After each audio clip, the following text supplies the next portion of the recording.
सेतेबेले ये घटना पूरा मेडिकल साइंस को चकित कर देइथिला कि जने 5 वर्षर झियो प्रेग्नेंट केमिति होई परिबो। तो यही घटनार सत्यासत्य जानापी जो बड़ सीनियर डॉक्टर थे से आसी पुणी थे परीक्षा करते और शेष में यही ही स्पष्ट है कि लीना मेदिना 8 मासर प्रेग्नेंट अच्छी। जो डॉक्टर लीना मेदिनार परीक्षा करते से प्रथम लीना मेदिनार बापा और बड़ भाई ना कोर्टे केस देते कि ए घटना से ही दायी। लीना को जब मात्र 8 मास होता जब मात्र 8 मास होता तार पीरियड्स आसवा स्टार्ट होता। देखो जदि मुझे आपको कहे जड़े झील जार बयस मात्र 5 वर्ष से 5 वर्ष बयस ही प्रेग्नेंट हो गोटे सुस्थ पिला को जन्म दे पारा तेज आप मो कथा को विश्वास करेंगे। आपन को लगिपारे कि मुझे मिछ कहूँ व्यूज किसी भी कहूँ यह केमी संभव हो पार कि जड़े 5 वर्षर झील प्रेग्नेंट केमी हो पार।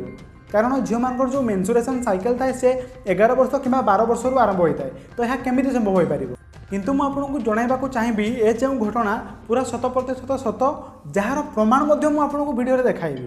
तेणु पूरा विषय जानापी वीडियो को शेष पर्यंत निश्चय देखूँ।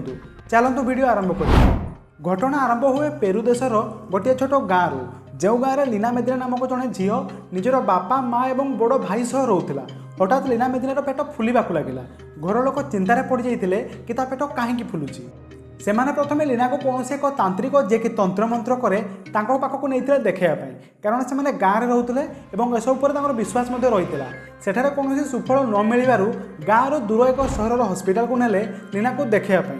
डॉक्टर प्रथमे तार पेट देखि भावुले कि पेटर कौन एक बड़ ट्यूमर थी पारे किंतु डॉक्टर जब परीक्षा कले पाद तलू माटी खसी जाता कारण से लीना मेदिना 8 मासर प्रेग्नेंट थिला। सेतेबेले ये घटना पूरा मेडिकल साइंस को चकित कर देइथिला कि जने 5 वर्षर झियो प्रेग्नेंट केमिति होई पारिबो। तो यही घटनार सत्यासत्य जानापी जो बड़ सीनियर डॉक्टर थे से आसी पुणी थे परीक्षा करते और शेष में यही ही स्पष्ट है कि लीना मेदिना 8 मासर प्रेग्नेंट अच्छी। जो डॉक्टर लीना मेदिनार परीक्षा करते से प्रथम लीना मेदिनार बापा और बड़ भाई ना कोर्टे केस देते कि ए घटना से ही दायी किंतु शेष में कौन एविडेंस न मिलू छाड़ा पड़ा। लीना को जब पचार जाइला ए घटना केमिति घटिला और ए पिलार बापा किए से केबे क्या किसी कही नथिला। डॉक्टर कही कि से जेहेतु एत कम बयसर हे तो से निजे जानी ना कि ए घटना केमिति घटिला। 14 मई 1939 मसीहा जब लीना को 5 वर्ष 7 मास और 21 दिन होता से गोटे सुस्थ पिला को जन्म देते। जन्म समय पिलाटीर ओजन 2.7 केजी थिला। डॉक्टर को नाम अनुसार पिलाटीर नाम जेराडो रखी दि जाइथिला। समय गढ़ी चलता और से धीरे धीरे बड़ होगा लगुले। जेराडो को प्रथम लगुला कि लीना हूँ तार बड़ भौणी किंतु ताकू जब 10 वर्ष होता से जानवाक पाइला जे लीना हूँ तार माँ। आपड़ जब वीडियो को देखुं तो आप मझे केबे ना केबे भावुवे कि ठीक अच्छे आम मानिलु कि आप जहाँ कहते सब सत किंतु एक कथा केमिति संभव हो पार कि जड़े 5 वर्षर झील प्रेग्नेंट केमिति हो पार कारण झील मानकर 11 वर्ष 12 वर्ष समय मेन्सुरेशन साइकेल जहाँ को आम पीरियड्स बोली कहूँ सी आरंभ होता है। तो 5 वर्ष समय जड़े प्रेग्नेंट केमिति हो पार। तो आपको मुझे जनवाक चाहिए जो डॉक्टर लीनार परीक्षा करते डॉक्टर जेराडो से परवर्ती समय गोटे बही लिखिते जो बही से उल्लेख करते कि लीना को जब मात्र 8 मास होता जब मात्र 8 मास होता तार पीरियड्स आसवा स्टार्ट होता और मेन्सुरेशन साइकेल स्टार्ट होगा 3 वर्ष मध्य ही बॉडी रे से सब चेंजेस आसी जाइतिला जहाँ गोटे झीर 11 कि 12 वर्ष परवर्ती समय आसी थाए।